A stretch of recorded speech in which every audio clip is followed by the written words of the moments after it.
Hi, everybody. Thanks for joining and welcome. I'm going to wait just a minute so we can let stragglers in and then we'll get started. Oh my goodness, we have good attendance so quickly.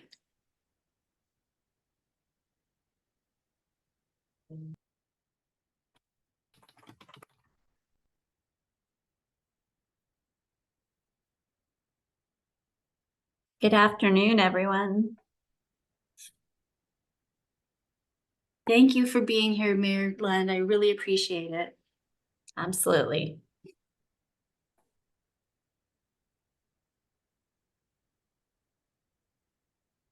Okay, let's just go ahead and get started. Welcome, everyone. Thank you for being here. My name is Terry Bryant. I'm the chair of this group, which is the Whatcom County Coalition to End Homelessness. Before we get started, I'd like to share our land acknowledgement. I would like to begin by acknowledging that we gather today on the ancestral homelands of the Coast Salish peoples who've lived in the Salish Sea Basin throughout the San Juan Islands and the North Cascades watershed from time immemorial. Please join me in expressing our deepest respect and gratitude for Indigenous neighbors, the Lummi Nation and Nooksack tribe, and for their enduring care and protection of our shared lands and waterways. Okay. Now it's time for introductions. Feel free to introduce yourself in the chat. And if you'd like to be included on our mailing list, add your email. We'll go ahead and get you added so you get automatic agendas the next time. I also want to recognize that June is Pride Month. It looks to me like the big events in Bellingham are happening in the beginning of July, the 6th and 7th. And then I was contacted by a coalition member, Jay Biondi, who works at City Gate Apartments at Pioneer Human Services, wanted me to let everyone know that there's an open house for the new Q Center tomorrow evening. Actually, it's 3 to 8 p.m. during the Art Walk, and it's located at 1415 Commercial Street. And I believe this is a partnership between the Bellingham Queer Collective and the Northwest Queer Youth Project at Northwest Youth Services. So want to make sure everybody knew about that. Okay, let's get started because we have a big topic and a lot of people to speak today. So I know we all have a lot of concern about the fentanyl crisis in our community. I can't think of a single person I know that isn't affected by it. It's so destructive. And this is why the steering committee for the coalition chose to focus this month's meeting on that topic. We have some really great presenters today and we have a heavy agenda. So I tried to organize this in a way that frames the problem in our community, highlights the actions and priorities that local government have identified, and learn about what prevention efforts are underway. And then lastly, I'm really pleased that we have a special guest, Michael Reed, who's willing to share his personal experience in recovery. So without taking up too much more time, I think I would like to start with Whatcom County Health and Community Services. And we have Director Erika Lautenbach and Dr. Thompson, co-health officer, who's finishing his term at the health department. So I want to thank him and thank you both for doing this while you're in the car. And then I believe Kari's here to share slides, and you're free to share a screen and I can be your backup if needed.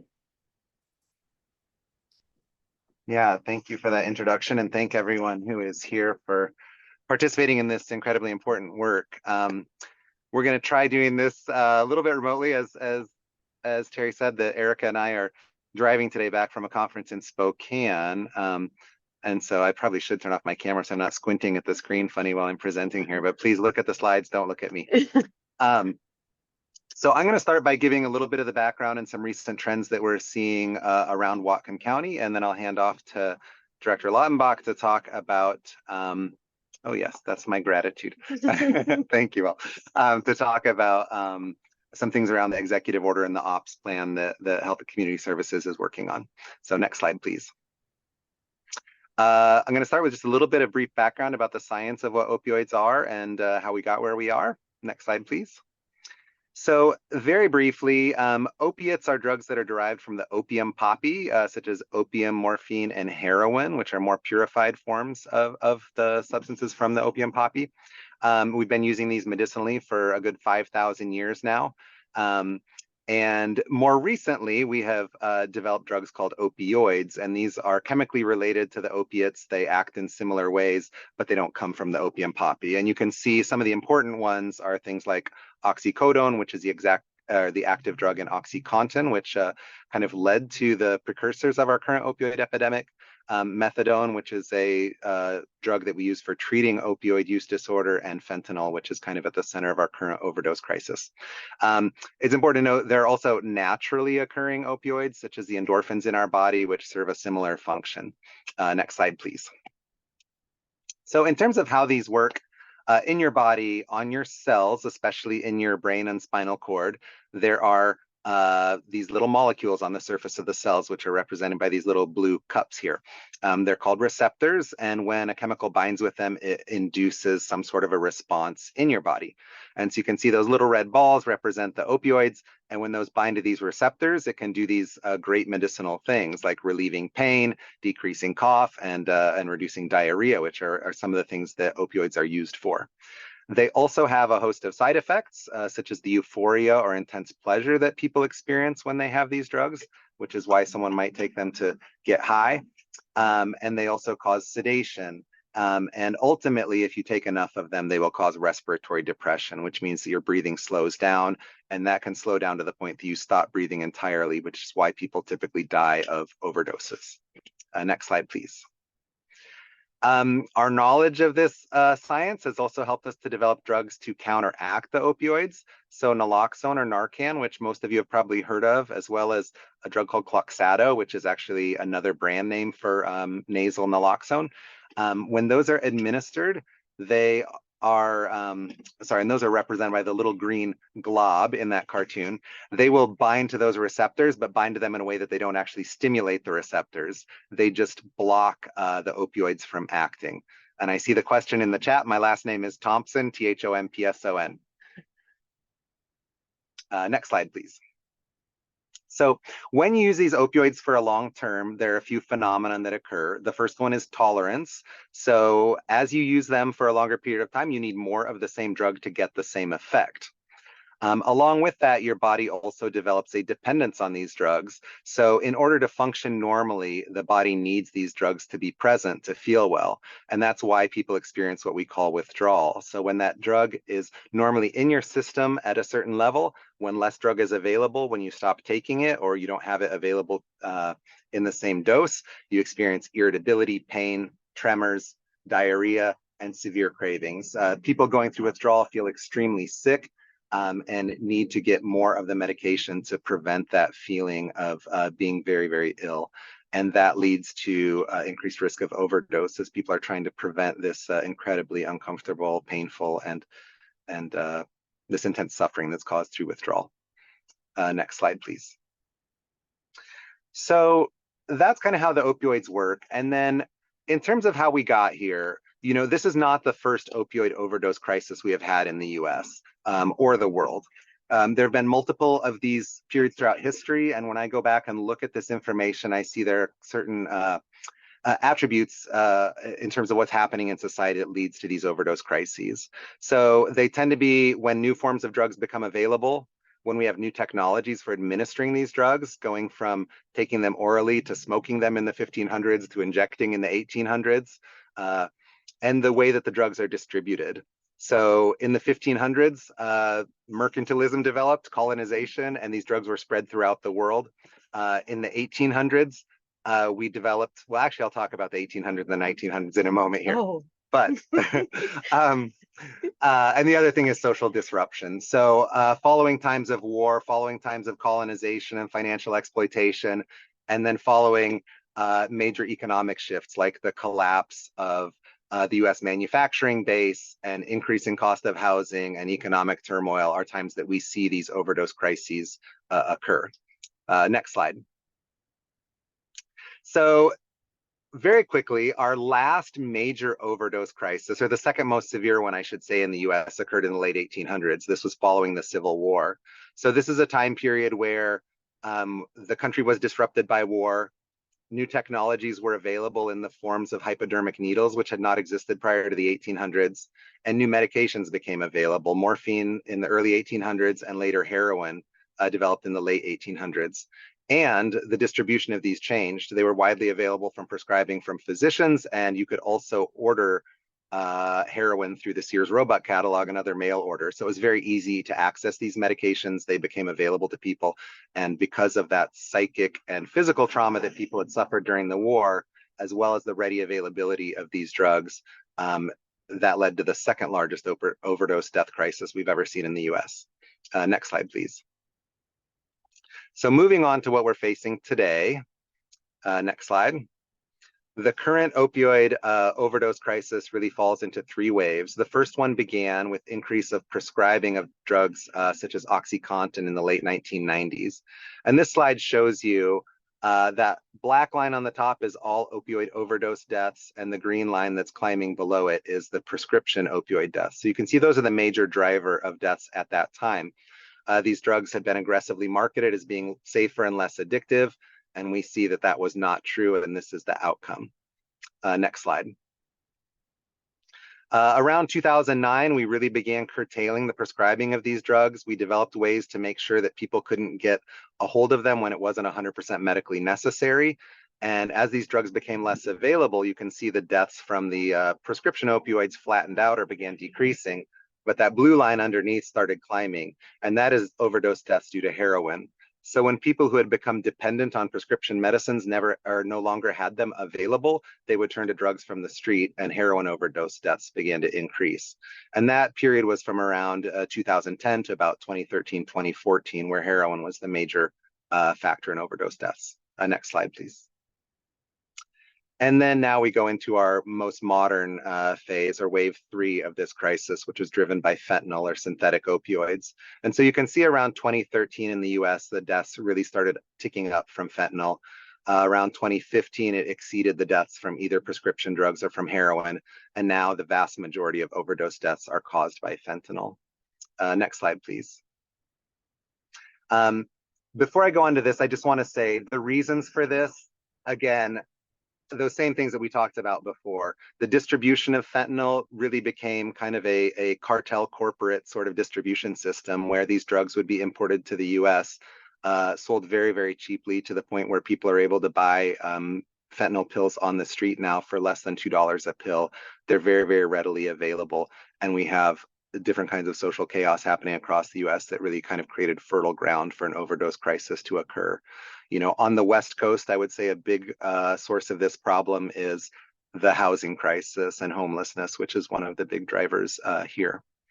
But looking back to 2022, overdose deaths by state, you can see that this is a problem which really has moved from the eastern United States gradually over to the West at present. So in 2022, West Virginia, for example, there were 80 overdose deaths per 100,000 people. At that point in Washington State, we were about 34 deaths per 100,000 people. And this is really the pattern that this crisis has seen beginning around 2013, 2014 in the East, really starting closer to 2019 here on the West Coast.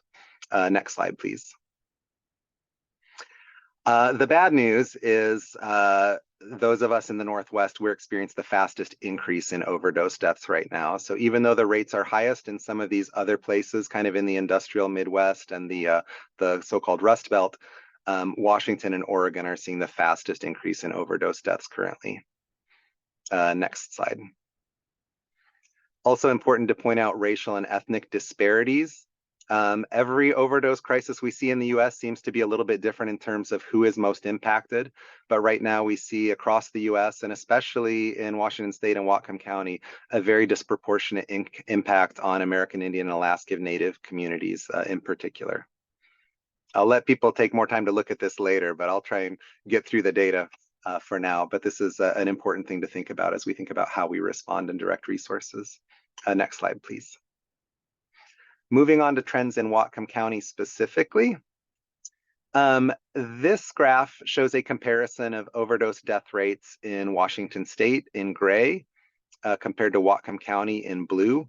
Historically, we've been a little bit lower than the state average in terms of overdose deaths, but you can see that we have, as of 2022, essentially hit the same rate of overdose deaths as the state as a whole. And you really see this rapid uptick beginning around 2019, 2020 in our part of the country, as we talked about before. Next slide, please. Looking at absolute numbers in Whatcom County, we get this data from our medical examiner, and this shows over time the number of overdose-associated deaths per month. In blue is confirmed deaths, and the orange-red here is deaths that are still pending final investigation. But the thing I want to draw your attention to on the far right is in 2022, there were 91 deaths that occurred in the county that were associated with overdoses. In 2023, it was 137. So that was a 50% increase in 1 year. If there's any good news in this, it's the fact that 2024, the first 4 months of it, we have seen a lower rate of overdose deaths. So that's the positive that I would like to share. I'm a little concerned, however, because we're hearing reports of a significant uptick in May in terms of overdose deaths. That data is still pending. We should see it, I believe, this coming Monday. So that's something to be watchful for before we're celebrating. Next slide, please. One other thing that I will point out in terms of the patterns in Whatcom County, you know, I think we have some representatives from Unity Care today here, and we were just on a meeting recently talking to them. There is some concern also that the location of the deaths has changed and the overdose responses. I know that area around Unity Care in particular, being right on the edge of the downtown exclusion zone, they've seen a massive uptick in their overdose responses, which is causing significant stress to the healthcare providers in that area, because they're having administrative staff having to leave their administrative tasks and care of patients and clients on a regular basis now to take care of overdoses, which were not previously happening in that area. So I think it's important to remember, as we are displacing some of the issues from some parts of the city and the community, that those don't necessarily go away. They do occur somewhere else and still have impact on our community and an impact on the people who are overdosing and dying. Moving on from that most somber note, though, there is some, again, some good news. It does look like across the US, that death rate, which had been continuing to climb for decades, does seem to have hit at least a temporary peak as of mid-2023. We're at about 107 to 110,000 overdose deaths per year in the US, and that has leveled off and may be beginning to show a decline. Although, as I showed before, on the West Coast, we are still increasing, that we lag the rest of the US. Next slide, please. So I'm not going to go too far into this. I think some of our other speakers are going to talk about some of the things that we are doing and need to do. But I like this analogy that we are in a boat which has some leaks in it. It's filling with water, and there are people outside the boat and drowning. So we really need an entire community response dealing with all aspects of this. So we have people outside the boat that are drowning and dying every day. They need to be protected. We need an naloxone available to respond to overdose deaths. We need a robust emergency response system that can help these people in their highest time of need, and we need people to do whatever they can to reduce the risk of overdose for people who are using these substances. We need to get the water out of the boat. You know, we need to meet the needs of people beyond just saving their life at that moment. We need to help people meet the other needs that they have, whether that's treatment, whether it's access to other services, and help them navigate dangerous transitions. Every time someone is relocated, their risk of overdose dies. Every time someone ends up in the hospital or in jail, their risk of overdose dies, or the risk of death increases, sorry. So we need responses at those times and community structures to respond. We need to fix the leak, prevent more water from coming in, and there's so much we could talk about there. And finally, we really need to build this big, strong boat. We need housing, we need employment, we need mental health care, and we need the entire community to support people in terms of our social and cultural connections that help build resilience. So sorry I spoke very, very fast, a lot of content, but I didn't want to take too long on it because there's a lot more to be said. So thank you very much for that. Thank you. That was a lot of information. I really appreciate that. Are there any questions for Dr. Thompson?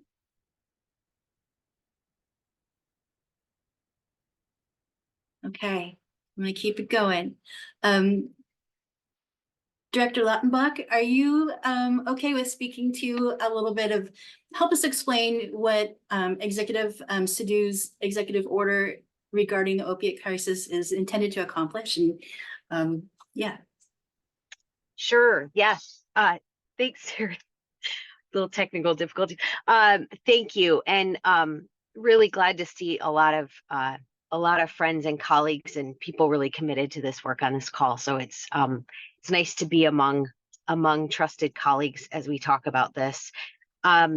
So there's been a lot of effort in our community, starting really with Lummi Nation and their business council leading the way and declaring an emergency around fentanyl, and really having good conversations with our county council as well as other elected officials in the community about let's take directed action and have a really coordinated, concerted approach to addressing fentanyl in our community. And our county council, as a result, made the decision to declare fentanyl an emergency, but not declare an emergency. So there's different functional things that go along with that, but they recognize that this situation is an emergency. And our executive Sadu followed up with an executive order, and I think the mayor is going to talk about her executive order too, possibly, or one of her staff. But our executive's order was primarily focused around the work within the scope of health and community services, although there's functions that require sort of a courts and criminal justice response, and certainly EMS. We've had a lot of conversations with our EMS partners in Mike Hilly about what an appropriate response looks like. But in particular, the fentanyl operations plan that we released as a result of the executive order, there's a lot of terminology here, but the resulting document that hopefully you all have access to is really sort of a game plan for our department to address this from a variety of different perspectives. It's small to big, it's tactical to strategic, it's one-time limited funding to we can't even put a number on it. So there's a whole range of priority, but it really helps kind of focus us and our efforts around what are the ways that we can best impact this crisis and start to see some meaningful change. So when I say like small to big, examples include buying more lock boxes and for medications, for legal and illegal medications, and being able to distribute those through pharmacies and healthcare providers and others, so people can lock up their medications or their drugs, so they don't get into the wrong hands, or children, others, right? So that's a small tactical.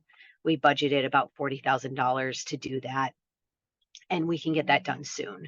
Our short-term deliverables are 3 to 6 months, and some of them are already happening. We've already installed a naloxone vending machine outside of our building in downtown Bellingham. There's other things like that are coming soon. And then there's medium-term projects, which require more effort, potentially more community partners, more funding, and that's sort of the 6 to 12 month range. And then there are long-term projects, and I think one of the best long-term projects is we have one identified as building a 23-hour crisis relief center on our therapeutic campus at Division Street in the Iron Gate neighborhood where the Ann Deacon Center is. And that's a large capital project. It's going to take years to develop. It will have a meaningful impact, but it won't be now. It will be down the road. And so, but it's also just really saying we want to dedicate our efforts to these strategies that will make a difference now and into the future, because from a public health approach, when we think about universal prevention, when we think about prevention activities that support young people, especially, we're not just preventing future substance use, we're preventing future mental health challenges, future depression, future relationship concerns, future employment concerns, etc. So the more we can do along the whole continuum of that prevention, intervention, treatment, and aftercare or recovery, the better off we are to really sort of, to Greg's point, to not just pulling people out of the water, but bailing the boat, fixing the boat, and building a better boat over time. So The ops plan has a lot of detail, and I'm happy to pull it up and answer questions about it, but I think most of it speaks for itself. There are limitations. We don't have enough money to carry this out, and I don't think anyone would be surprised that we don't have the resources to fix homelessness this year, next year, or anytime soon, but we can still make meaningful progress toward that end. There's other areas where we may need to reprioritize what we're doing now in order to fund those projects. So there's limitations to this. And it's also just what our department can impact. So there's a lot more where that came from, especially as it relates to criminal justice system and some of our other and first responder partners. So I think I'll stop there, and happy to answer any questions. Well, I'm looking for hands. I've got a couple questions. One, I just want to make sure I understand. So the county level executive order really is what is directing the health department to create this ops plan and operationalize a response. That's the purpose of that. Thank you. Yes. Thank you for just making it clear. Thank you. And my second question is silly, but maybe not. How much does it cost to get Narcan out of the vending machine? It's Is free. it free? It's That free. is the answer I was hoping for. Thank you so much. It's free, and it's going to be open 24 hours a day, so anyone can access it at any time. We also have to have, for our grant with the state, we also have to have some COVID tests and other respiratory virus tests, but we'll be able to also add other things to that vending machine as needs emerge. So it's exciting to have that resource in our community. Yeah, that's great to know. Thanks so much. Any questions? Okay. I think we'll move on to the city, to the mayor's team. Thanks so much for being here. I'm going to ask you similar questions, probably, Mayor Lund, about your executive order, how it's different from the county. And then I also believe you have Council Member Hammill with you. I don't know who on your team is going to speak today, but I know you've also brought Assistant Communications Director Melissa Morin. So thanks so much. And I'm going to stop talking and turn it over to you. Great. Well, thank you, Terry. It's a pleasure to be here and speaking with everyone today. And I want to make sure that I hold time for Council President Hammill to speak about the recent actions that they took at the last council meeting declaring a crisis. But I do want to give an update just about my executive order, which took place I think the third week of February. So it's been a little while since that went into effect. And that executive order had a series of 11 action steps. And we are checking the boxes off. We have the community safety office open.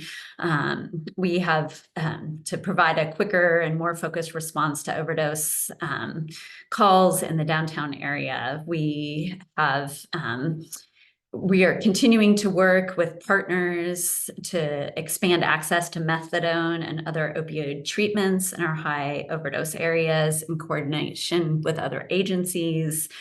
We're keeping a pulse on this work all the time, making sure that we're seeing progress. And the city is joining forces with the county to support efforts through the drug task force for the first time. So we have Chief Mertzig and Sheriff Tank in good conversation and committed to do that work together, which I think is a really positive development for Whatcom County as a whole. And we've had an intense focus on the downtown area right now. And what I was really excited to see was that Executive Sidhu's order, which has created this draft fentanyl response plan, is really the tools. I think there was an acknowledgement early on that these action steps that were called for in mind were just a limited first step of tools that we laid out in response to some really an alarming start to 2024 in terms of overdoses, particularly in downtown. And the response calls to the Paul 5 area, which is our downtown area broadly, definitely show a marked improvement after that. To Dr. Thompson's comment, we've seen some displacement, and I want to follow up on his particular comment on the particular site that he mentioned, because where we are seeing that show up is in Paul 2, which is more of the Birchwood neighborhood. And so that's where we have observed from an empirical standpoint, some of that overdose response calls shifting to. But what's come forth since February and my executive order, it feels like a lot of momentum. We've either been able to accomplish some of those actions, or we are deep in the work as a city team on those actions.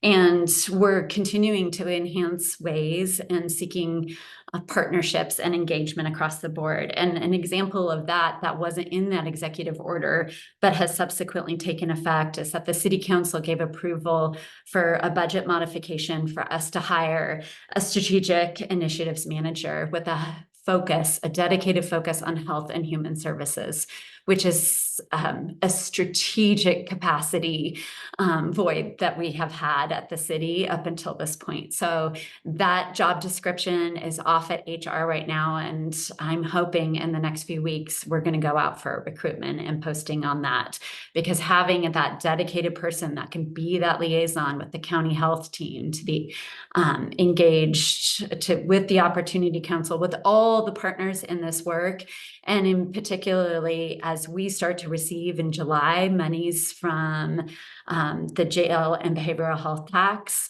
we're going to need a dedicated resource to be looking at how we are pushing out the monies that isn't going to the capital project buy down. So we're so excited to move that work forward. Other areas of work, I'm engaged in regular conversations with Nick Lewis, Lummi Nation. And so I feel like we have developed a strong partnership since the executive order. We're continuing to support their efforts, writing letters for financial support for their secure withdrawal facility, sign-on letters in partnership with other mayors across the state of Washington, calling on both Governor Inslee and the Biden administration to put more money behind this. And we're asking for we're asking for flexibility in those funds, similar to the way that they pushed out COVID response needs and financial resources, and letting communities determine how to put those monies to best effect. It's a similar call to what we're making at the state and federal level. And with that, I'll invite Council President Hammill to talk a little bit further about their recent actions of the council. Thank you, Mayor. Appreciate it. And good afternoon, everyone. Dan Hammill, Bellingham City Council. Yeah, I just wanted to pass along some news here. On Monday, City Council passed a resolution regarding opiate and synthetic drug crisis. This is in alignment with the mayor's executive order. It's also in alignment with the county and Lummi Nation. Council fully supports the mayor's executive order and will continue to do so. I wanted to speak to some points pursuant to that. So things that are happening at the city level. At some point soon, we expect to have a community court that will help people access services like housing and basic needs and such. These are folks that would be diverted from the criminal justice system. Next week, Judge Lev and our new community court administrator and a couple of council members will be going down to Dijwalik Clinic at the Swinomish tribe. They have been a fantastic partner in providing services. They actually send a shuttle up to Bellingham and bring people down for methadone treatment and other medical services, all at no cost, which is wonderful. I've been engaged with our state representatives. They are well aware of the issues that are happening as it relates to fentanyl and other synthetic drugs. And they are, we will be meeting with them to discuss what needs we could possibly be filling here in Bellingham. And I just wanted to touch on that resolution real quick. So I want to give credit to Councilmember Skip Williams, who was the primary author on that. That resolution, it addresses the PETA continuum of care, so the prevention, intervention, treatment, and aftercare. as well as interdiction at the upstream level, so to speak, to try to prevent those deadly drugs coming into our community. But we also recognize that we do need to treat folks that are in crisis. And so I just want to give Councilmember Williams the credit for taking time. Iris Knott is our new policy analyst. She spent a fair amount of time working on this as well. So we take this very seriously, and we're fully engaged in this crisis. Thank you. Thanks so much, Council President Hammill. Really appreciate that. Mayor Lund, did you have more from your team? Was Melissa going to speak as well? Yeah, I would absolutely invite Melissa to plug any gaps and key points that we missed. I just want to say that the other piece of this that is constantly on my mind and was part of my budget instructions as we head into the next budget cycle is that focus on housing. That is another key role that the city has to play in all of this. How are we keeping people stable in the housing that they have? How are we doing more to increase supply across the entire continuum? And this is showing up in ways like we're in a very health-focused conversation right now, but we'll be going next week. I'll be personally asking for EDI funds from the county to get our wetland mitigation bank across the finish line as a city. And the idea of a wetland mitigation bank is some of our undevelopable parcels right now due to wetland constraints. We can continue to invest and give environmental lift and create really high quality wetlands and allow development to proceed in some of our lower class wetlands. And they can do that offsite mitigation in that wetlands bank and buy those credits. And that is a primary way that we're going to be able to do more for housing. So you might not think a wetland mitigation bank is directly connected to this conversation, but it is. And so we're thinking of all the different tools that we need to create housing in our community. So, and with that, I'll invite Melissa to jump in. I think the only thing I'll add, Mayor Lund's executive order in February kicked off what will be a multi-year effort to take a look at the future of our downtown. And we'll be transitioning into phase 2 of that in the coming months, which will include dreaming about sort of revitalization, reimagining, thinking about downtown's next chapter. That is work that's focused on thinking about placemaking. More housing downtown is certainly part of that conversation. Economic development and small business support. But what I want to call out for this group is that we have named this specifically this coalition as well as social service providers as one of our key stakeholders in that next phase, because we want to have very focused conversations about the way that dealing with the fentanyl crisis and some of the community safety concerns is having ripple effects for folks who are unhoused in the downtown. So this is just a preview that those conversations are yet to come, and we certainly want to be a part of and welcome that conversation even today in this space. Thank you. Is that going to be in the form of focus groups, or would you like to come to another of these meetings to do that kind of work?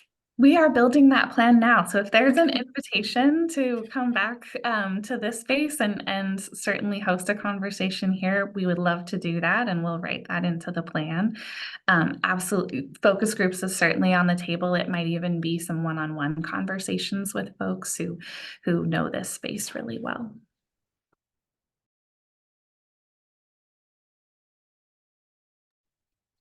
You would think I would know to unmute myself by now. It's been 5 years, but no, I didn't. I was going to say, I think this group would be really interested in participating in that conversation. So that's really, that's great to hear.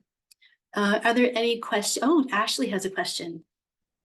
A suggestion more so, really exciting things coming from both presenters. Thanks everybody. I'm wondering if while we're thinking about focus groups, if there would be an opportunity to have a focus group for folks with lived experience living downtown in the core areas and even maybe in the Birchwood area, just to elevate that voice. I think that's something that we miss a lot across all service provisions. So I think this would be a really good opportunity to include that, and I'd be happy to help facilitate.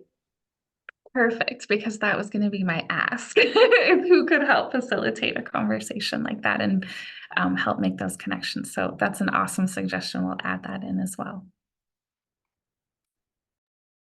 Great, thank you. Lorelai. I can also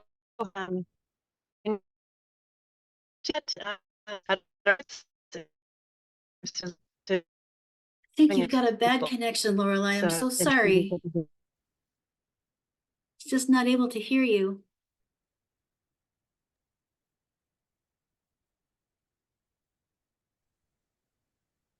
She could maybe type it in the chat.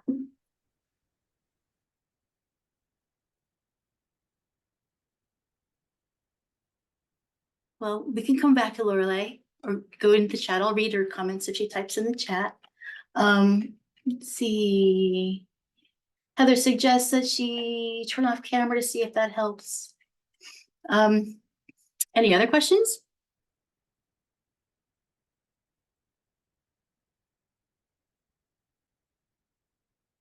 Okay, hearing none. I'm going to move us on. Mary Lynn, did you have something else to add?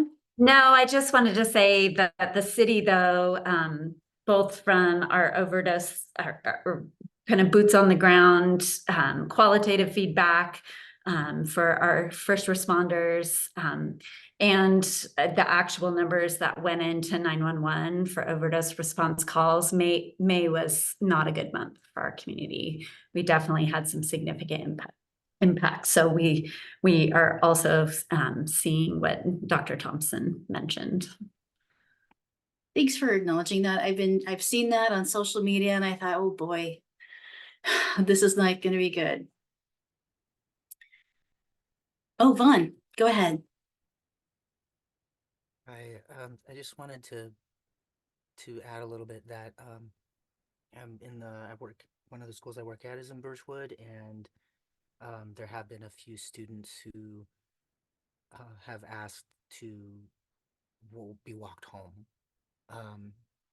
So staff, me and another colleague, will go and with them and walk them home because they're like they saw somebody and they just get a bad feeling and they just get nervous, and it's like, yeah, we'll walk you home. Just want to put that there, and if there could be a little bit more specificity as to the areas too around Birchwood, that would help us as staff members, I think. Thanks, Vaughn. That is a really good example of how it can affect everybody we know, our entire community. So I appreciate that comment. Thank you. Bart. Hi. I just wanted to ask so there's this discussion about more housing, which of course is great. I wonder if you're just talking about fair market or low income, and I really want to know if there's intentions or even discussions happening about more permanent supportive housing, because as many of my of the clients that we work with on the hot team, that's the holy grail. Like that's the housing that they really see as being possible for them, and there is simply not enough units, just not even close. So I wonder if that's coming up in discussions. Thanks for that, Bart. And when we talk about housing, we talk about housing across the continuum from shelter to market rate and everything in between. So we're thinking about all of that continuum. And I saw that Samia, I'm not sure if Samia is still on the call, but to speak, I think Samia is probably the most informed at the city to answer the permanent supportive housing question if she's still on the call. Sure. Is okay for me to jump in now, Terry? Yeah, okay. Thank you. Yeah, Samuel Lutz, City of Bellingham Planning and Community Development Division. And we would welcome all kinds of housing and all kinds of housing providers. You know, we do have on the tiny house villages, we've been really pleased at sort of the population that they've been able to serve. I know that's a shelter model and not what you're asking about. We've had just some challenges across the state and in securing adequate funding for permanent supportive housing. And so right now, the providers that we have are really focused on, you know, adequately funding our permanent supportive housing that we have before looking at adding additional units in our community. And so the developments that we have in our pipeline right now are developments that would provide some homeless on entry housing, as well as other types of housing for folks at different income levels. And I guess our sense is that there's just a desperate need for more housing across the continuum. And as we get more units for folks at 30% of the area median income and 50% of the area median income, then that sort of frees up some of that pipeline for folks to, you know, have choices and move into, and then would allow for additional units to be freed up. But it's woefully inadequate. We recognize that. We just need so much more. Appreciate that question. Thanks, Samia. I'm noticing some activity in the chat. Marcus is talking about tiny homes bringing in exponential savings and efficacy. And I think it's a great model. I would support more tiny home villages. And Lorelei shares probably for Melissa that Bridge to Services can assist with focus groups with living experience community members at their trailhead markets countywide. And her email, Melissa, is in the chat there at Ferndale Community Services. So she oversees outreach there in Ferndale Community Services and serves the entire county, not just Ferndale, I want to add. Are there any more questions before we move on to our next group? I just want to say and give everyone an invitation. Right now, the city's engaged in a conversation with the Birchwood neighborhood that's connected to the relocation of our tiny home villages to a parcel that we purchased. And, you know, we've seen and been in this cycle of a conversation where a neighborhood is initially resistant to that. And that's where we're at in the conversation right now. I spent an hour with at their neighborhood association meeting, and there's a lot of fear in that conversation. And we know that that's where other neighborhoods have started from when a tiny home village was going to identify to be sited in their neighborhood. And it's been an evolution to where I would have representatives from the Fairhaven or Edgemore neighborhood wanting to go to Birchwood to say what a valued part of their community they see their tiny home village now. But we can all have a voice as we seek to expand where we're creating more housing or more shelter options, trying to break down the resistance and some of the fear that can initially engender. I think we can all play an important role in that. And as we're looking to cite alternative treatment or withdrawal facilities, all of that, as we seek to expand supports throughout our community, I think we can all be important partners in conversation. Thank you for that. And, you know, Sunnyland hosted not a tiny home village, but I would call it a sanctioned encampment that Homes Now Not Later operated. And I could get folks from that neighborhood to come speak. So hit me up if you think that would be helpful. Anything else before we move on? Okay, our next group is Chuckanut Health Foundation talking about All Hands Whatcom. I see Heather Flaherty's here, and I think Elizabeth Boyle are here to speak to their work with All Hands Whatcom and hopefully tell us about their event that's planned in a couple of weeks here. Thank you for having us, Terry. Thank you, everybody, for having us. We also have Sue Ling Zhao and Christina Michelle Martins, and Kari's a part of our planning team too. So we're all here. And I want to start by saying actually a huge thank you to Erika Lautenbach. This was actually Erika's idea. I don't know if you remember that, Erika, but we had a conversation a year and a half ago, 2 years, whatever. Time is weird. And Erika said, we need to get all hands on deck to address the opioid crisis. Let's do something. And that's what Chuckanut is all about, is working with community and across silos and across sectors. And so I said, can we help? And then we became the host home for this amazing event. We went into planning last year, the All Hands Whatcom. Hopefully some of you got to join. If you didn't, I hope you really come this year. We had about 300 or so people join us. We had incredible in-person panels and conversations and discussions.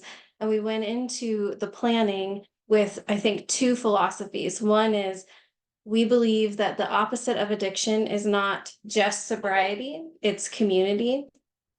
And we also believe that we need to think across sectors and silos too. Like, it's clear that this issue is so complex that we need all of us to work together in really innovative and new ways.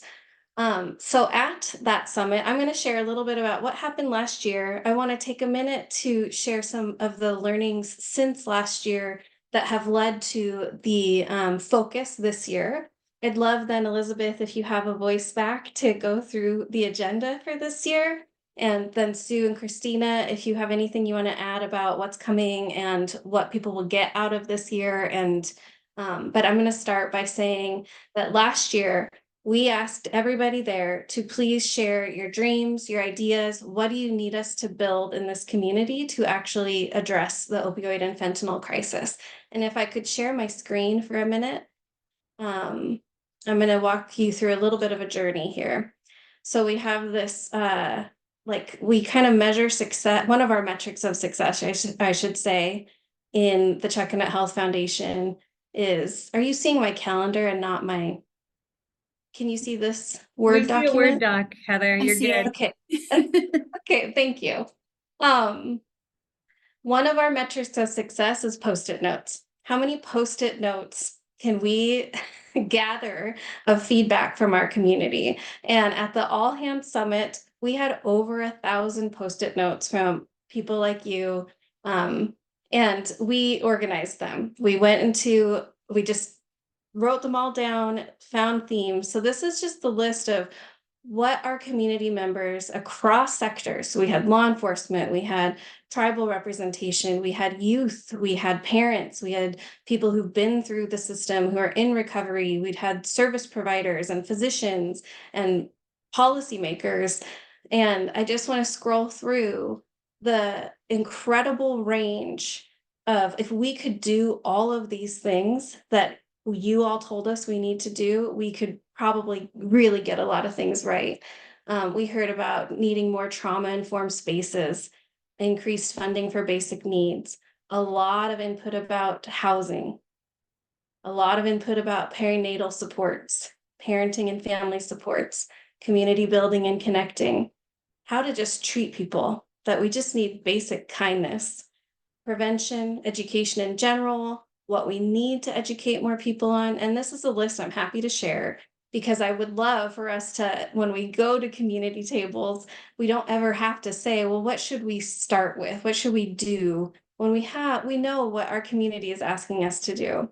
The school interfaces, the peer supports, third spaces came up from our youth, especially places to just be and belong, and mentorship, workforce development, skills building, youth and adult development, building our workforce that we need across this crisis, healthcare, mental health, systems navigation, collaboration and reducing silos, increased services, Narcan availability, treatment and recovery. I love that voluntary treatment versus incarceration. That's an ongoing conversation that's happening. Legal system interfaces, encampments, post-summit planning. So we got this huge range of input. We took that and we turned it into, with this incredible team, this 2-page, some of you have seen this 2-page policy, funding, education agenda. And we've been working all year to get this in front of people and bring it up in meetings and say, these are things that our community has said is important. In community health, Erika mentioned this too, we want to look at prevention though. Like there's this root cause analysis lens that I'm sure all of you are aligned with, where you want to ask why 5 times to get to that root cause of why are we seeing this crisis in the first place. And though not everybody who experiences homelessness is going to end up in the jail, not everybody who ends up in the jail has experienced homelessness, and not everybody in those 2 circles are going to experience substance use disorder. I understand that. A lot of people though end up in the middle of those Venn diagrams, experiencing all 3 of those.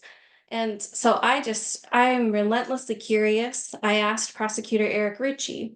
So our jail, right? Our jail ends up being the last safety net in our community a lot. It ends up being a place where people go because every other place, the schools, the hospitals, the families maybe have failed somebody and they get to our jail. And I wanted to know who is in our jail and why. So Prosecutor Eric Ritchie let me pull some samples of files, just a random sample. And I wanted to point out a few stats. 65% of defendants have a criminal record and history of more than 4 charges based on this sample. One as high as 36 prior arrests and charges, and 43% of this sample, and it was a pretty representative sample, had charges beginning between the ages of 12 and 17. Nearly half of the people in our jail had a charge in their record between that age of 12 and 17. And in this sample, 70% of all of the cases had drugs involved as part of the crime, charge, or history of the defendant. This is actually lower than what the Stakeholder Advisory Committee found during their investigations of who's in our jail and why. Their stats showed 80 to 85% of the people in our jail have a substance use disorder. The Stakeholder Advisory Committee also found that 48% in our jail have a serious mental health diagnosis, and that 73% in our jail were either couch surfing or coming into the jail unhoused. So very clear overlap in that middle of the Venn diagram. I also want to share that this was some recommendations I gave to the prosecutor's office, that I noted that many of the cases analyzed had behavioral health factors associated with the crime, substance use disorders present, or need for trauma-informed approaches, sometimes for both the victim of the crime and the defendant. And I recommended that a social worker actually be hired and embedded in the prosecutor's office to review files, because they have a different lens than a prosecutor does on looking for what are the factors that might qualify somebody for a different kind of program or diversion. And I wrote in this little from the National Institutes of Health, what makes somebody more likely to move into a substance use disorder? It's often trouble at home, childhood trauma, or just simple brain science. We're all just wired differently, right? And then this is the actual data that shows that 43% had committed their crime between the ages of 12 and 17. And an additional 33% committed their first crime between the ages of 18 and 26. And with brain development, we know that 25, 26, like all of that actually is youth and young adults. So more than half of the people who are in our jail started committing a crime before their prefrontal cortex was fully developed. And of those who committed their first crime under the age of 18, substance use was present in their file as an issue and or a criminal charge for 89% of the cases. And overall, it was present in 70% of the cases. And then you can see the pie charts here. So this is saying that there were 199 charges altogether for this sample, and over 135 were owned by those kids that started committing crimes between the ages of 12 and 17. So root cause analysis. We want to look at what would actually prevent somebody from getting to the crisis stage. And we know we need more human-centered systems. We know we need more investment in treatment. Based on my last analysis, you can look at people's values by their calendars and their checkbooks usually, right? And So we like to look at where is the money being spent. And I've helped get the Healthy Children's Fund established. And before that work happened, we analyzed Whatcom County's budget. And I almost want to play a guessing game of, if you had to guess what percentage of the budget was going to prevention in kids and families, and what percent of the budget was going to the jail, the courts, the prosecutors, the public defenders, and public safety generally. Does anyone want to put a guess in the chat what that ratio was? It was 2% of our dollars were going to kids and families, 50% to the jails. And that was pre-Healthy Children's Fund. I haven't done the fiscal analysis since, but I just want to say that all of that has gone into why we picked the topics we selected for this year's All Hands Summit. So with that, Elizabeth, I'd love for you to share how the planning's going and what the agenda is this year, and then hand it to Sue and Christina. Okay, thank you. Heather, can you guys hear me? Can you hear me okay? Okay, it's not pretty, I apologize. Heather, thank you so much for such a beautiful foundation setting. I'm going to share my screen, and this will give you an idea of what we're planning. And then maybe Sue and Christina can pitch it a little bit on that. We're really excited about this schedule because so much of it's based on youth.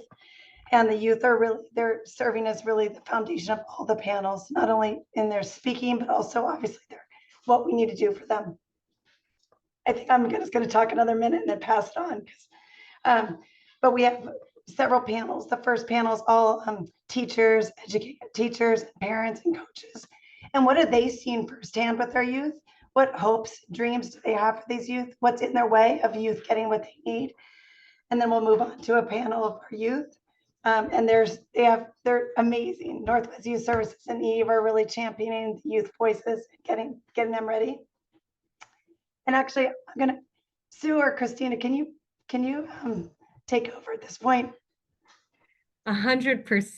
Thank you. Elizabeth, Sorry. like, you were so bold. I was ready. I was trying. So after that, we'll be moving into a presentation where we're learning from our partners and leaders in Lummi Nation, and looking at the Icelandic prevention model.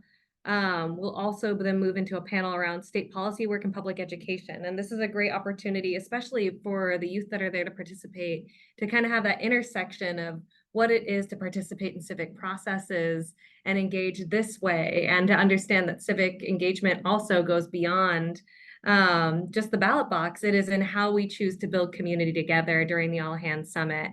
Then we'll have a presentation from our local leaders around some of the local initiatives and work. And then we're going to get together and we're going to say, okay, let's start mobilizing for action. Let's think about what we can do. So that way we aren't just putting another brief together. We're saying, all right, let's take that step. Let's figure out who we are as a community and lead with our feet, so to speak.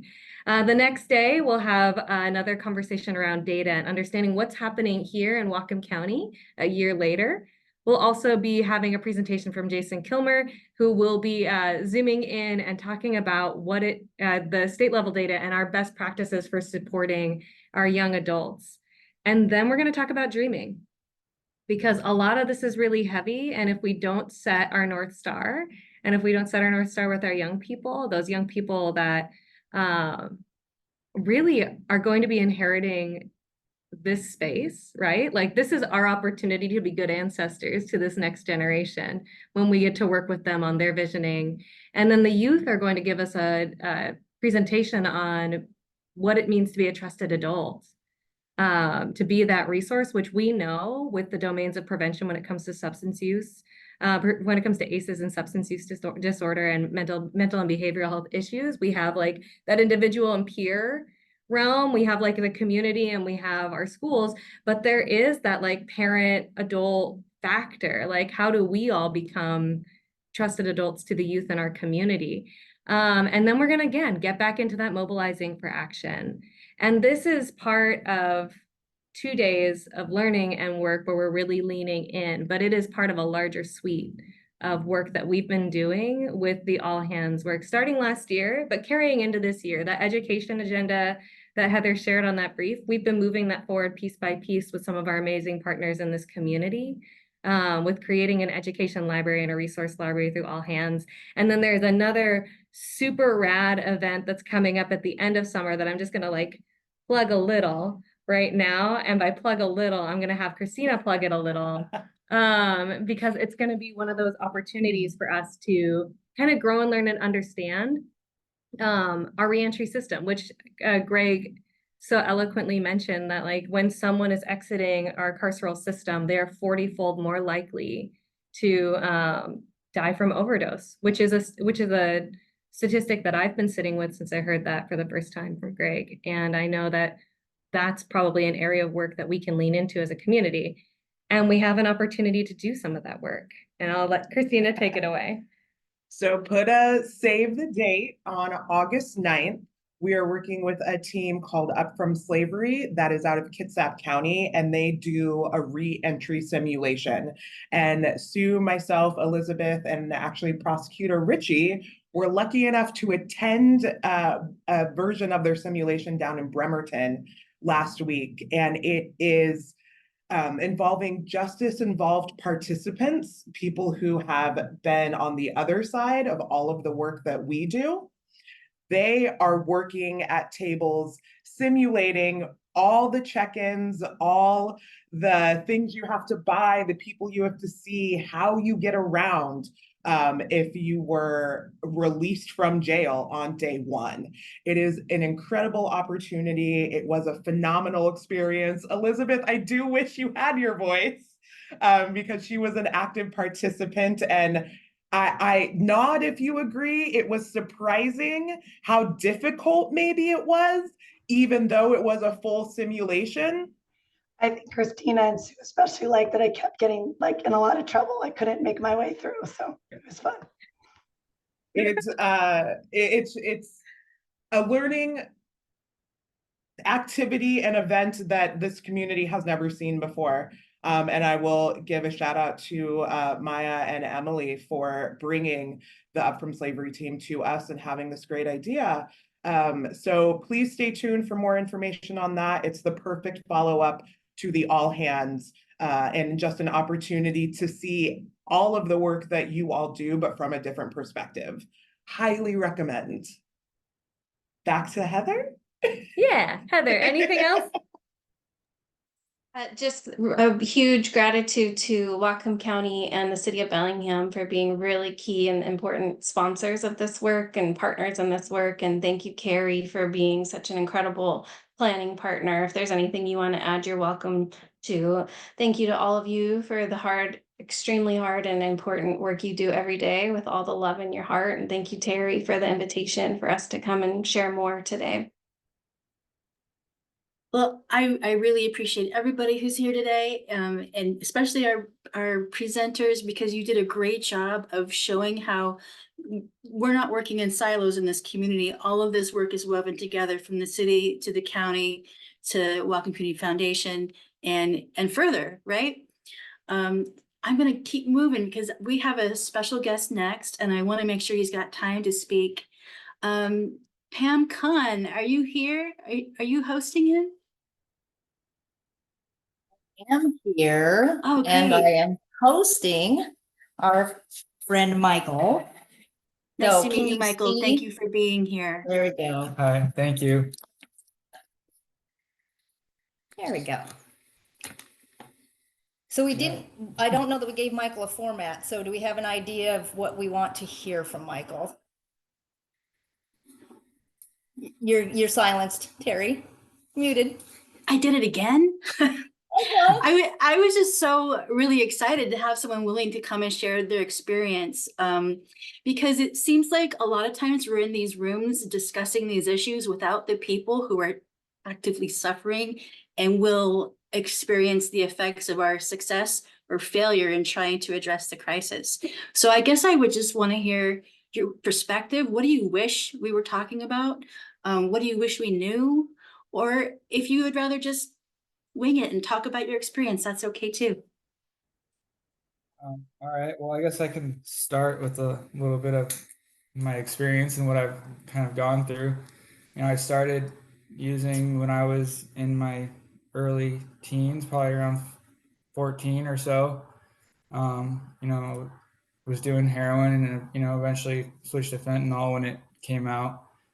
And, you know, that kind of, it was a big change for me. I mean, it's hard to, you know, I don't know, get off of it when you're on, once you're on it. Cause I tried getting into the methadone clinics for a long time, and it was before they had the one on Northwest. It was, you had to get an hour.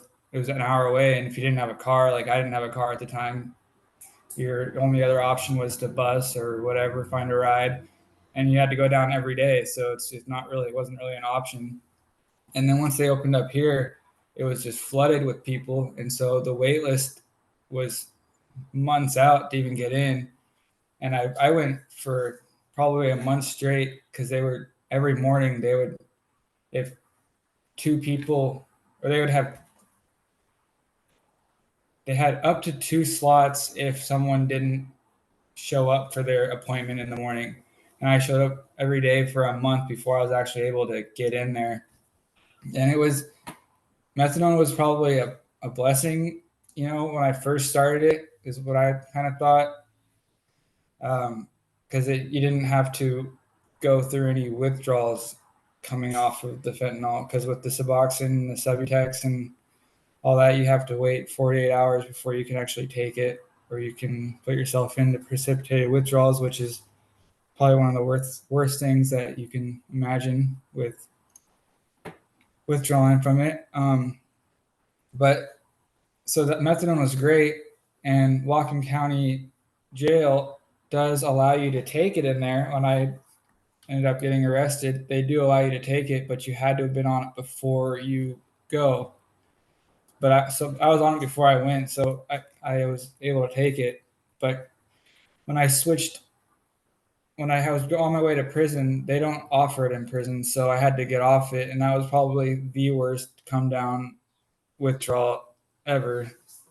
And so at that point, I thought, I wish I never had gotten on it. I would have just took the 2 days to get on the Suboxone, and because that's easier to come off of than I think methadone, because it took a 3-week taper, and then I was still sick for 3 weeks after that.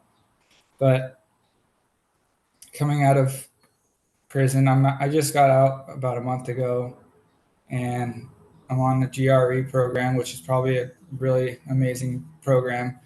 It's given me a lot of structure, which is what I need right now. I've been clean for about 16 months, so which is the longest I've ever had, and I feel really good about it. They do make you go through treatment. They make you go to ABHS before you're able to actually, you know, hit the streets. And you know, treatment's great for people, but it's just a lot of people don't want to be there, and so it doesn't really work for a lot of people. If they don't want to do it, they're not. You can put them in it all you want, but if they're not willing to do it, it's not going to do anything for them. So I've been to, you know, I can't even number the times I've been to treatments, but I never really wanted it until now.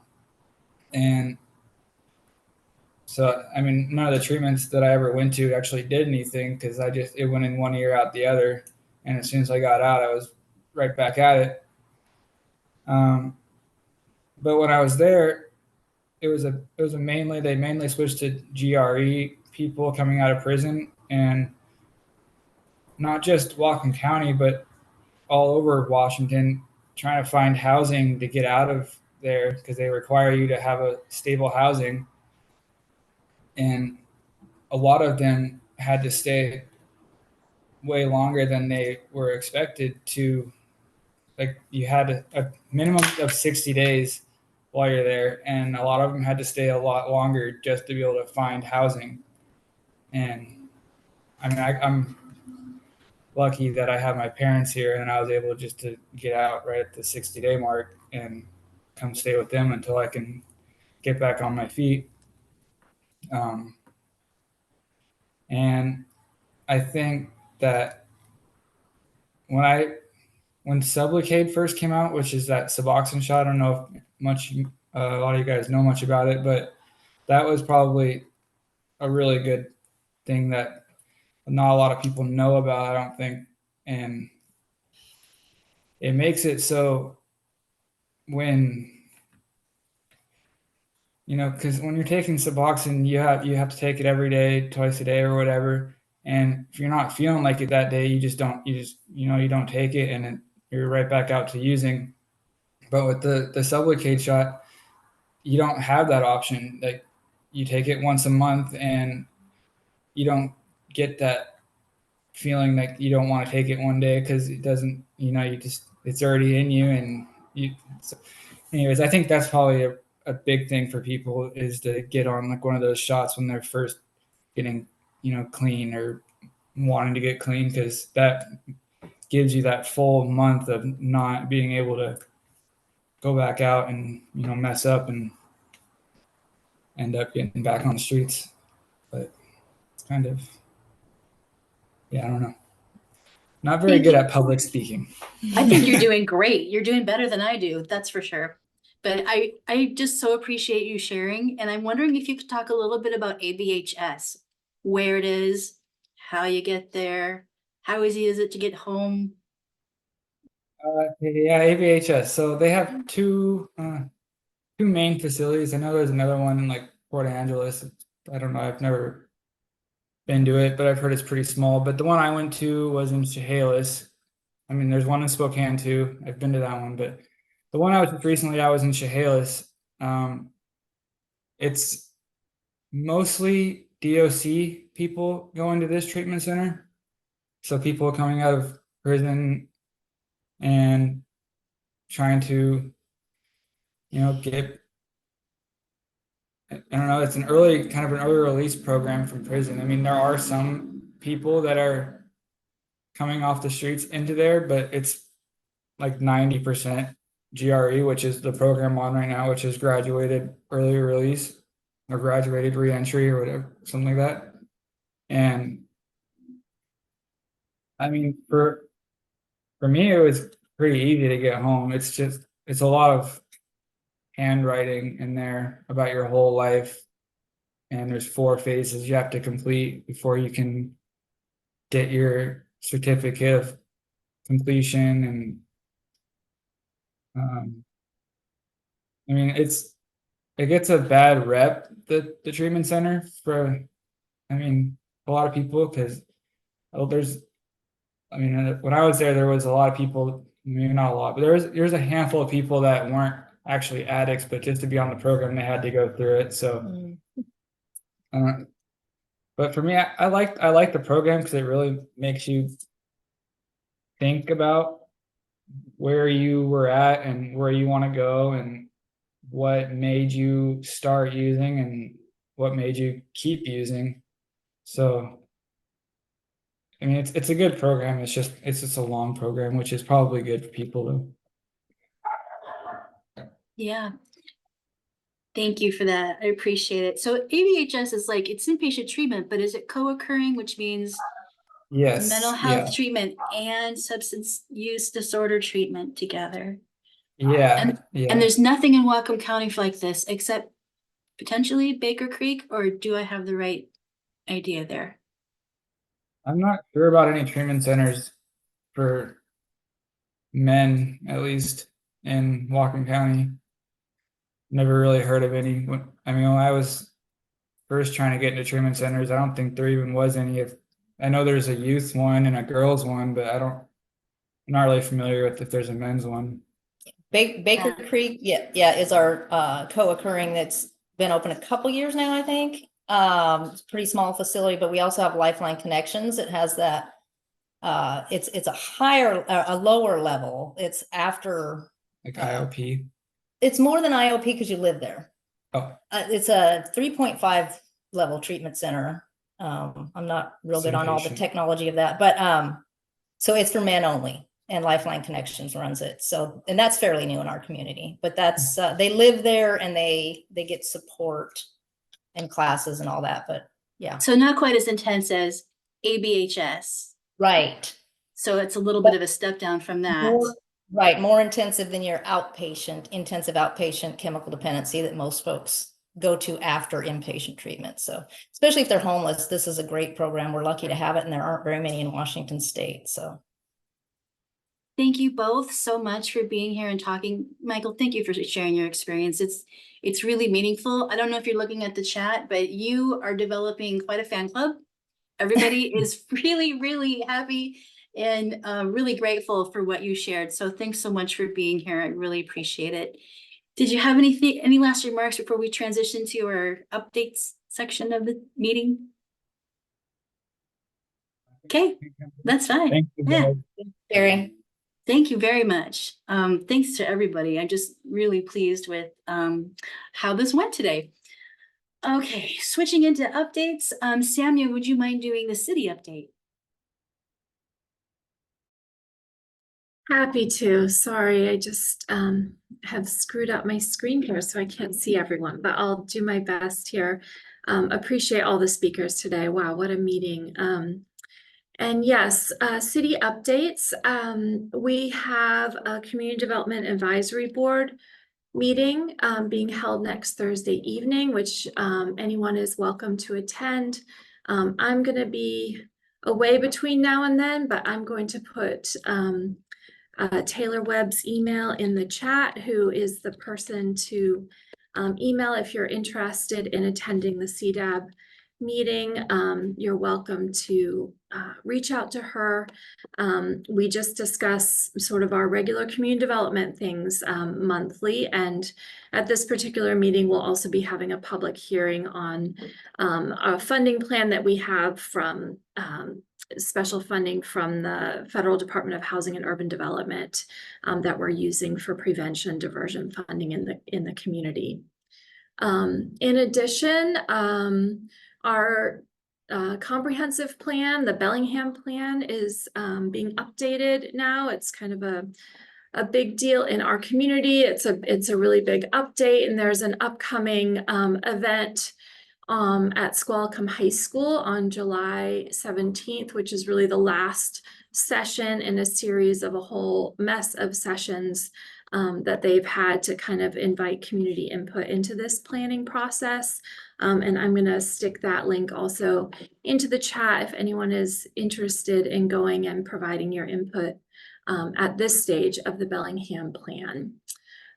And I think that's all that was on my list, except that I'm thrilled that Kathleen Morton is now on staff with the city, and she's here, I think, and Kathleen's going to be taking over the role that Katie Sullivan had as the primary city representative on this coalition, the whole coalition, as well as the steering committee. So Kathleen, if you wouldn't mind introducing yourself, and I'll sign off. Thanks. Hi, everyone. I am Kathleen. I'm so happy to be here. What an amazing meeting that we've had today. It was so great to hear from you, Michael, and hear about your experience. So I look forward to working with you all in the future. Thanks, Kathleen. I think we're going to move into updates from the county, and I notice all of my county partners are here, and I forgot to ask who is going to get the update. I will step into that role. Thank you, Chris. Yeah, thanks, Terry. We'll plan this out a little more thoroughly in the future. Hi, everyone. Chris D'Onofrio, Whatcom County Health and Community Services. I'm the Housing Program Supervisor over here. There's a lot happening. I will try to cruise through this list pretty quickly and just hit the high notes here. So some of you might have seen earlier this week, there's a county council meeting where a resolution was introduced to talk about making a plan or creating some proposals to add additional shelter beds in Whatcom County. This is something that we over here at Health have been aware of for quite some time. So we've got some kind of preconceived notions of how that might look, but there will be a process to get a lot more collective input into that process. We want to hear from a lot more people, especially people with lived experience, people who work in or have been in shelters, people doing street outreach, people in the behavioral health professions. So the process for putting together those proposals is not yet clear. But as it starts to take shape over the coming weeks, I'll be sure that this group knows more about how they can get involved and where their input can be brought in most effectively. So that's one big thing we're working on.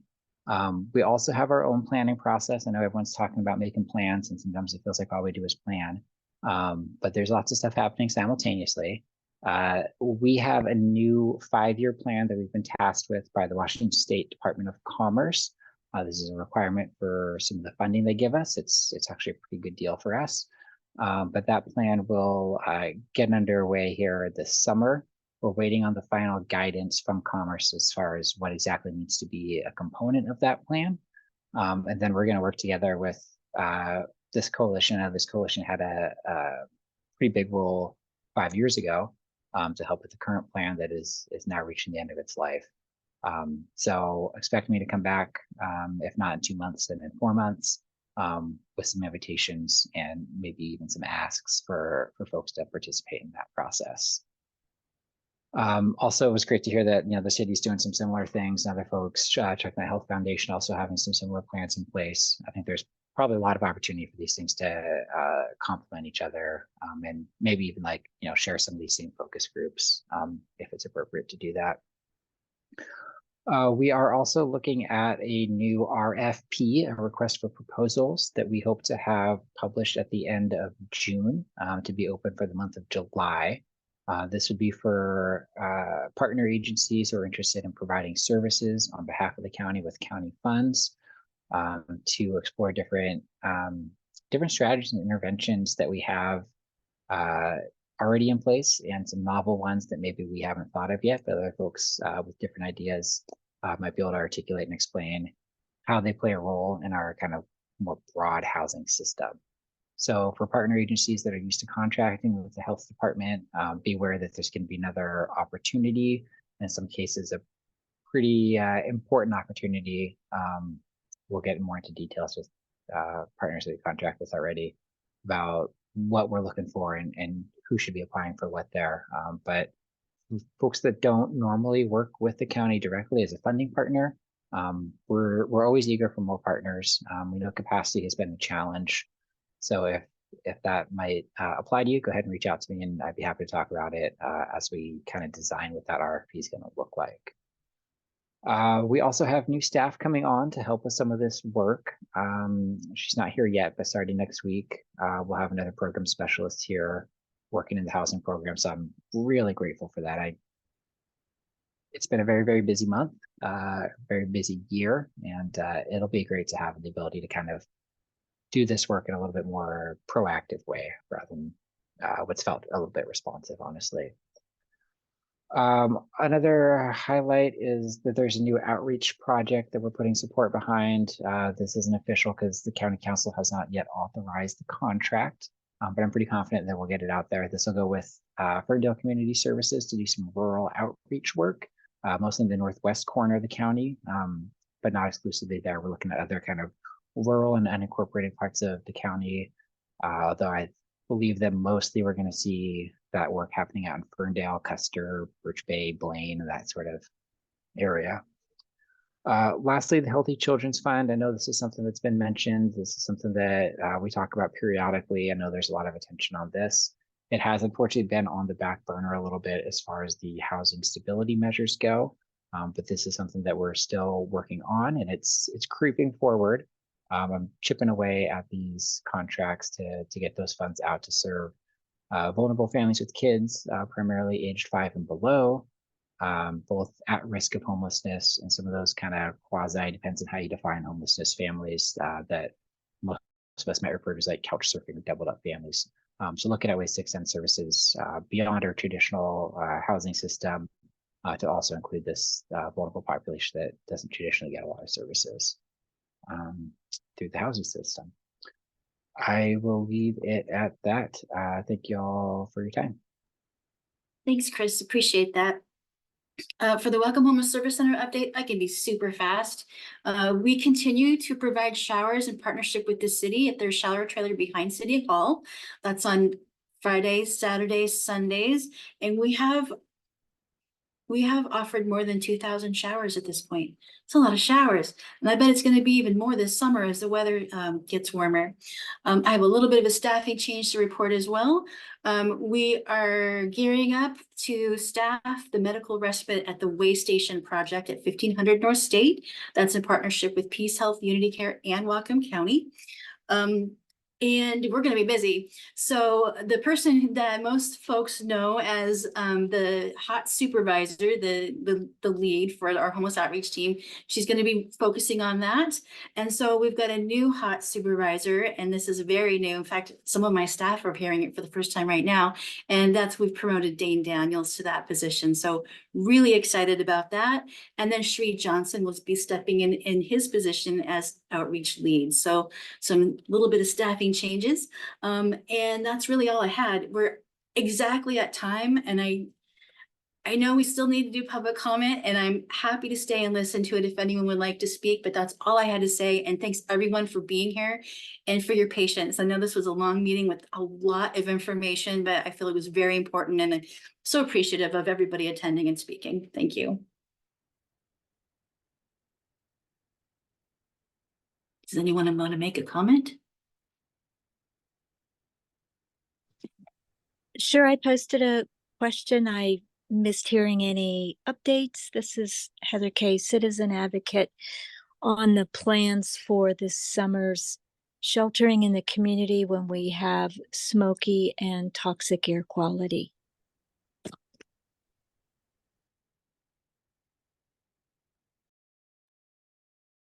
I'm kind of looking at a little bit of the county's health staff and also some of the city of Bellingham. I know that it was mentioned earlier, but I'm not aware of any active planning to address that. It's something that we fear and struggle with every year. I know the outreach team, we just invest in a lot of hydration and masks and encourage people to get to a place that is cool. That's what we do every summer. Is there any other efforts underway to address that? There's a little bit going on from the county. I don't think there's anything super firmed up yet as far as additional sites go, but we are looking at, strengthening the relationships we have and getting more supplies out there, strengthening our outreach efforts, shoring up all the supplies and equipment at the shelters so that they've got the ability to clean and cool air as needed. So that is happening. Nothing real concrete or substantially different online yet this year. But we're working on it. Thank you, Chris. Your team's the best. If you can post anything online when it's firmed up and pass the word, that would be helpful for getting the word out to our neighbors that are unsheltered and most vulnerable. Thanks, Heather. Would anyone else like to speak before we adjourn?